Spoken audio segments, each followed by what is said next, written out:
Bien, y ahora, muy brevemente, lo que vamos a hablar son los factores que condicionan el rendimiento energético. Es decir, qué factores ambientales, ¿vale?, hacen que las plantas, bueno, pues puedan realizar con mayor eficiencia ese proceso fotosintético, o qué factores hacen que la fotosíntesis disminuya. Y todo esto, o sea, lo podemos ver, por ejemplo, en invierno, otoño, ¿por qué las plantas pierden las hojas?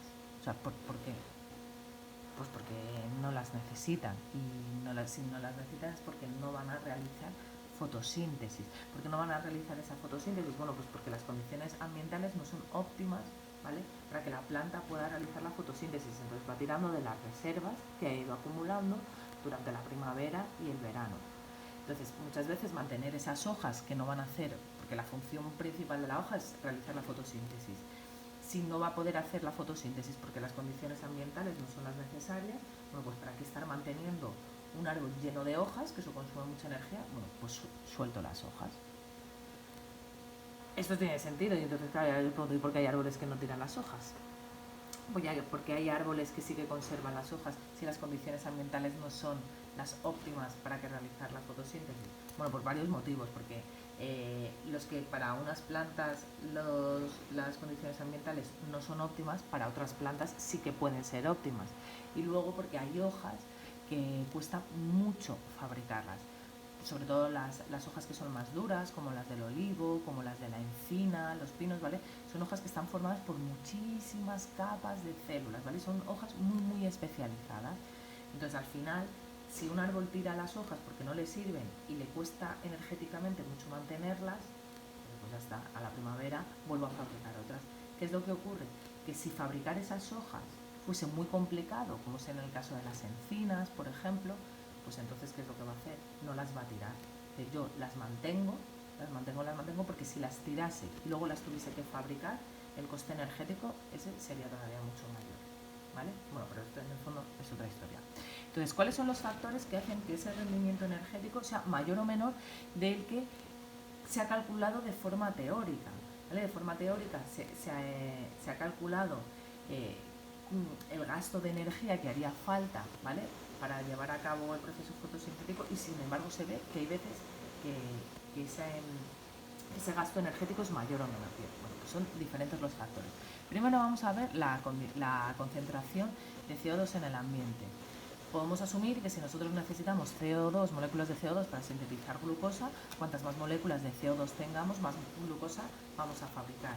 Bueno, pues eso sí que es cierto, y lo vemos aquí en esta gráfica. A mayor concentración de CO2, ¿vale?, mayor es el rendimiento fotosintético. Bien, hasta un punto, hasta este punto. No es que a partir de este punto baje, sino que ya se mantiene, ya el rendimiento fotosintético no puede ser más alto. ¿Por qué? Bueno, pues porque tenemos toda la maquinaria fotosintética trabajando, ¿vale?, todas las enzimas implicadas, toda la rubisco, el cloroplastos están ya al máximo, y por más CO2 que le demos, ¿vale?, el proceso no va a aumentar, ¿vale?, tampoco va a disminuir, pero ya no aumenta porque está todo saturado, ¿vale? Eso sería la concentración de CO2. Luego, el tipo de luz, ¿vale? Lo hablábamos al principio cuando hablábamos de los tipos de fotosistema y demás, la longitud de onda. Mirad, la luz blanca, que es la que nosotros recibimos del sol, se puede descomponer en distintos tipos de luz. Por principal, la luz azul, la luz verde y la luz roja. Tienen distintas longitudes de onda. Entonces, según cómo sean tus pigmentos fotosintéticos, ¿vale?, pues tu rendimiento fotosintético, va a ser de una forma u otra. Aquí yo simplemente os he marcado los principales fotosistemas, ¿vale?, el fotosistema 1 y el fotosistema 2, ¿de acuerdo? Para recordar, el 680 es el 2 y el 700 es el 1, ¿de acuerdo? Entonces, para que veamos la eficiencia energética. ¿Qué es lo que hacen muchas plantas? Y de eso ya hablábamos, que tenían pigmentos, ¿vale?, que absorbían muchas longitudes de onda, ¿de acuerdo?, para maximizar, ¿vale?, este rendimiento energético. Cuantos más pigmentos fotosintéticos tengas de distintos tipos, más eficaz va a ser el proceso fotosintético que realice ese organismo, porque va a poder absorber las distintas longitudes de onda que recibimos a lo largo de las distintas horas del día, ¿de acuerdo? Bien, luego la temperatura también es un factor y es lo que acabamos de explicar un poco también con la fotorrespiración, pero para eso tenemos distintos tipos de plantas. Las plantas C3, que son las típicas que nosotros conocemos, las que hemos estado viendo, bueno, pues su rendimiento fotosintético es óptimo a unas temperaturas, por ejemplo, ¿vale?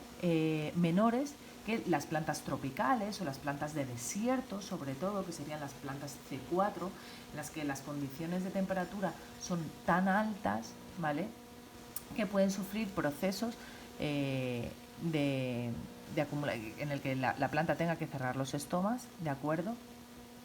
Y entonces se den procesos de fotorrespiración. Ocurre lo mismo, por ejemplo, en las plantas de climas fríos. Aquí, pues yo qué sé, como son muchas de las coníferas y demás, ¿vale? Su rendimiento fotosintético es mayor, ¿vale?, a temperaturas menores, ¿de acuerdo? O sea, que es que esto depende un poco del tipo de planta que sea, ¿vale?